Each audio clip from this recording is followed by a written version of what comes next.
ប្រាសាទស្រីគ្រប់លក្ខណ៍ទីតាំងនៅលើចង្កេះភ្នំប្រសិទ្ធភាពខាងជើងខេត្តកំពង់ស្ពឺគេឃើញមានប្រាសាទឥដ្ឋមួយដែលមានវ័យចំណាស់ជាងគេក្នុងតំបន់ដោយហេតុថាប្រាសាទនោះត្រូវបានសាងសង់ពីសម័យវប្បធម៌ចេនឡាមានឈ្មោះថាប្រាសាទស្រីគ្រប់លក្ខណ៍ពីសម័យបុរេប្រវត្តិសាស្ត្ររហូតដល់ចុចតទី7នៃគុយចុចស្ហឹបភ្នំនៅទីនោះនិងដល់ឡែកគឺភ្នំប្រសិទ្ធត្រូវបានគេចាត់ទុកថាជាកន្លែងពិសិដ្ឋអស្ចារ្យនេះដោយសារតែជនជាតិខ្មែរមានជំនឿទៅលើមហិទ្ធិឫទ្ធិនៃភ្នំនិងរួមភ្នំដែលពួកគេចាត់ទុកថាជាកន្លែងដែលពោពេញទៅដោយបារមីស័ក្តិសិទ្ធិគួរជាទីសក្ការៈបូជាប្រាសាទស្រីគ្រប់លក្ខមានក្បាច់រចនាយ៉ាងល្អប្រណិតធ្វើត្បិតតែត្រូវរបេតជ្រុះឬរលុកសឹងទាំងអស់ក៏ដោយបូជនីយដ្ឋាននេះដែលដំបូងត្រូវរលំបាកមានមុខបែកទៅខាងកើតហើយដោយទីតាំងស័ក្តិសិទ្ធិផ្សេងឯទៀតក្នុងសម័យចេនឡាដែលប្រាសាទមានទ្វារបញ្ឆោត3គឺនៅខាងលិចត្បូងនិងជើងនៅលើជញ្ជាំងទាំង4ទិសនៃប្រាសាទគេឃើញមានសសរពេជ្រតូចៗធ្វើអំពីឥដ្ឋលើកលែងតែទ្វារពិតដែលមានសសរពេជ្រធ្វើពីថ្មភក់2ទ្រក្បាច់ផ្ទាល់និងមានរាងក្បាច់ផ្កាជាបន្ទាត់កោងនៅតាមซุ้មទ្វារនីមួយៗមានក្បាច់វិមានអាកាសតូចៗពីរទាំងសងខាងអាយុកាលរបស់ប្រាសាទត្រូវបានកំណត់ដោយសិលាចារឹកមួយផ្ទាំងដែលមានចុងការបរិច្ឆេទត្រូវនឹងឆ្នាំ567នៃគុយចុចស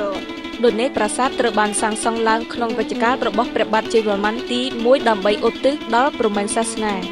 យ៉ាងវិញទៀតតាមការវិភាគក្បាច់ផ្ទៃបានឲ្យដឹងថាប្រាសាទនេះស្ថិតក្នុងអន្តរកាលរវាងរចនាបថព្រៃក្មេងនិងកំពង់ព្រះក្រោយពីសង្គ្រាមត្រូវបានបញ្ចប់នៅឆ្នាំ